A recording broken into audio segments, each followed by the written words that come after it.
হাসপাতালের বেডে পড়ে কাতরাচ্ছে দুর্ঘটনাগ্রস্ত মহিলা।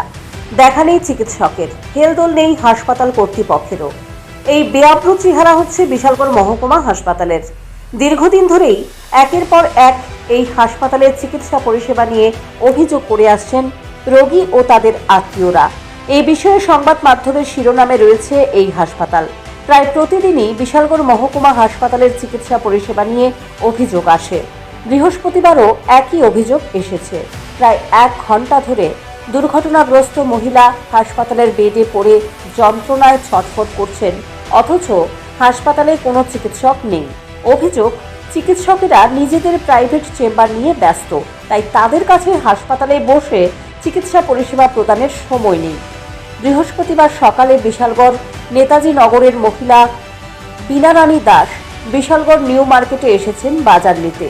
তিনি রাস্তা অতিক্রম করতে গেলে এক অজ্ঞাত পরিচয় বাইক চালক তাকে ধাক্কা দিয়ে পালিয়ে যায়। মহিলা রাস্তার পাশে পড়ে কাতরাচ্ছেন।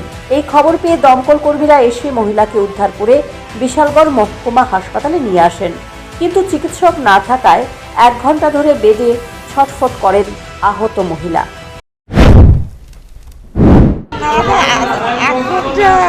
হ্যাঁ, আধা ঘন্টা ধরে কোন হসপিটাল? এটা বিশালগড় হসপিটাল। দেখছেন ডাক্তার? না, ডাক্তার দেখছে না। কি হয়েছে আপনার? আমার বাইকে বাড়িতে মালাই দিছে। ডাক্তার দেখছেন না? তারপরে ফায়ার সার্ভিসে আনছে। কতক্ষণ ধরে মানে পড়ে হয়েছে বেডে? 1 ঘন্টা হইতেছে তো আনছে দেয়। 1 ঘন্টা হয়েছে আনছে দেয়। কি নাম আপনার? বীণা রানী দাস। কোন জায়গার বাড়ি? নেতাজি নগর।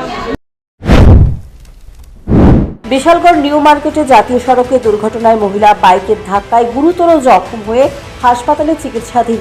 এই খবর পেয়েও বিশালগড় থানার পুলিশ এই বিষয়ে খোঁজ খবর করার কোনো প্রয়োজনীয়তা বোধ করেনি। পুলিশের এই ধরনের ভূমিকায় ব্যবসায়ীদের মধ্যেও ক্ষোভের সৃষ্টি হয়েছে। Bureau report, news prime Tripura.